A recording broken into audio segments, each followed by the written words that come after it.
Hello, just driving home from work, van vlog 9. So, 2018, me and another lad went to Vietnam. We planned it, we had 3 weeks, we're going to ride from north to south in Vietnam. We found the company where you could hire the moped in Hanoi in the north, and then just around every city, I'm not saying every city, but they had multiple shops in multiple cities on the way down to the south. So we rode all the way to the south to Ho Chi Minh City, which used to be called Saigon, and we started in Hanoi, but then we went east to Halong Bay, like the James Bond style islands, like Thailand, looks the same. So went from Hanoi to Halong Bay and then worked our way down to Ho Chi Minh City.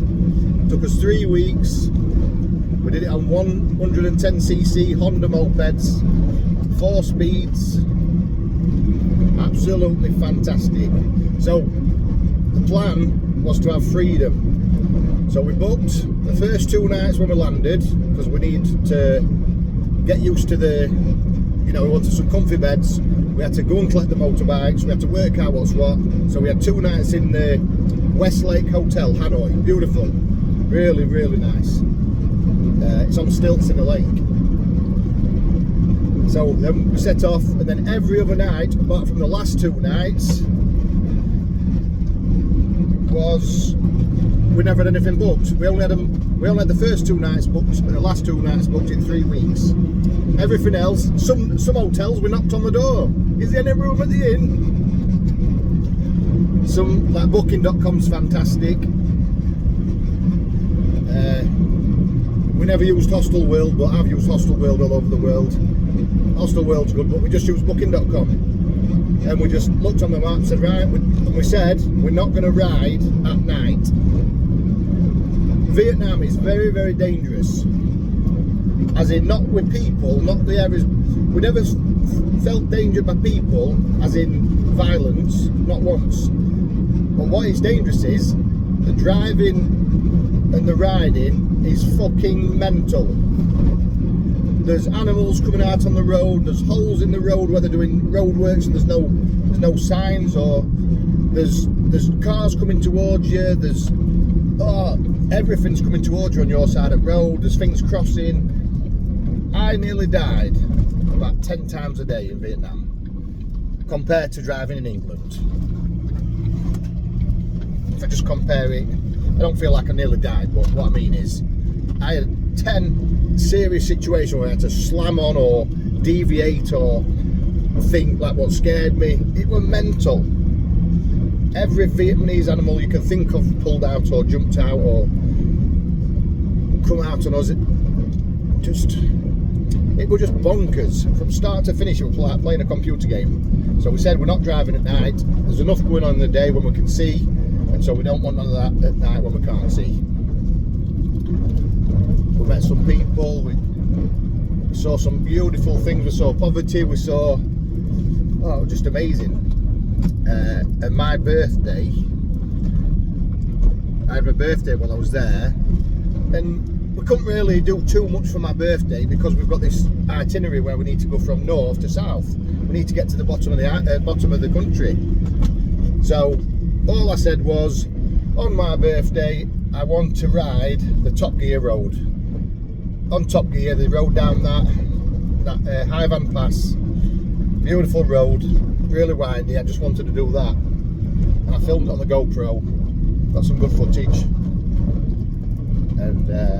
And then we also, the night before, we stayed in, if anybody's ever seen the Golden Hand Bridge, like it's all over Instagram, and there's like 2 big hands holding a golden curved bridge. So we went to there. It's called Sun World.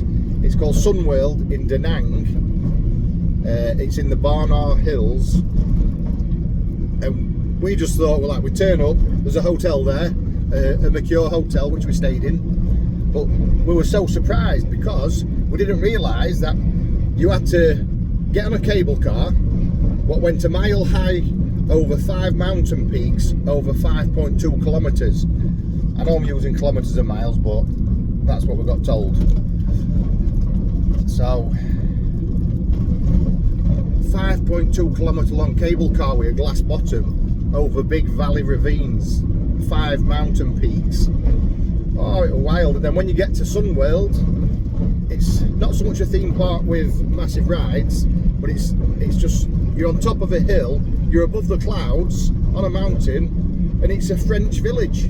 They've made it look like a French village, and there's like Citroen 2CVs and like just all these French shops, and it's bizarre, but it's good. That was brilliant. And we parked the motorbikes at the bottom, and then we had one night up there, and then we come back, got the motorbikes set off back down south. And the good thing about Vietnam was, what we did was we started in the north, and it was raining and cold. Honestly, it was like British weather in November. And then the further we got south, the warmer it got, because we're going towards the tropics. And then by the time we got to the south, to Ho Chi Minh City, we went lower than Ho Chi Minh City first. I forgot what the place was called, but we went to the coast on the bottom, and then it was 100 miles on the last day to Ho Chi Minh City. And then we handed the bikes back to the same company where we got them, 2,400 kilometres away, 1,500 miles. I think Vietnam's about 1,100 miles long, but we zigzagged, so we did 1,500 miles. Oh wow, what a trip. We was in middle of nowhere where no tourists go, and there was a cafe, and there were loads of Vietnamese in, there were loads of empty seats, and we pulled up for a coffee or see what food they've got, and nope. Can we have a drink? Nope. Well, some seats there. Nope. Go away. They literally go away. And we only had that once. But on every trip you get one incident. And apart from that, everybody were friendly. Yeah, so just amazing. And then you'd see, they used to say that you can't, if you go from north to south or south to north, they used to say that part of it, a couple of 100 miles, there's no fuel stations, you can't do it. And they were actually even saying it online when we planned to go, and we said, nah, we're doing it. There's people in that 200 miles getting fuel from somewhere. We're not listening to the internet, we're just doing it. We'll just make it happen, and we did. And what you'd be doing is you'd be riding anywhere, and you'll just see like a Coca-Cola bottle with no label on, just full of yellow stuff, which is petrol. And basically, and it would be at the end of someone's garden or the end of someone's shop, or basically they're saying, we sell petrol here, but you're getting it from a Coca-Cola bottle. And we just made it. There was not an issue with fuel whatsoever. And I'd love to do it again. Right, I'll tell you one last story before I've got to stop this video.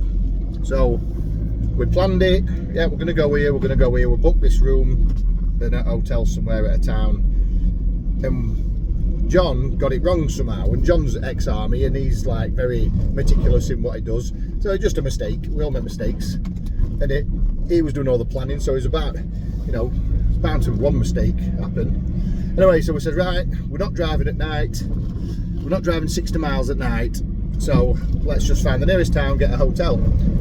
So we did, we got the hotel, pulled up, there was this Vietnamese guy who used to work on oil rigs, oil things in Russia. He spoke English, Vietnamese and Russian, and said, oh, it was called Chung. There were two guys from Netherlands and a guy from Denmark, and we said, oh, can we check in? He said, no, have a beer first. We're all sat outside at this table, it was nice weather. Hey, have another beer. Can we check in yet? We need a shower. No, we'll get some food. And he rode off, brought loads of food back. Hold on, I'll get some more beer. And he just treated us for hours and hours, and it was one of the best nights. I'm so glad that we chose to go there. And it was one of the best nights. The hospitality was just fantastic. And yeah, that was a good night. And this is, with your travelling, you just have all these random nights, and it makes the trip. It's fantastic. Catch you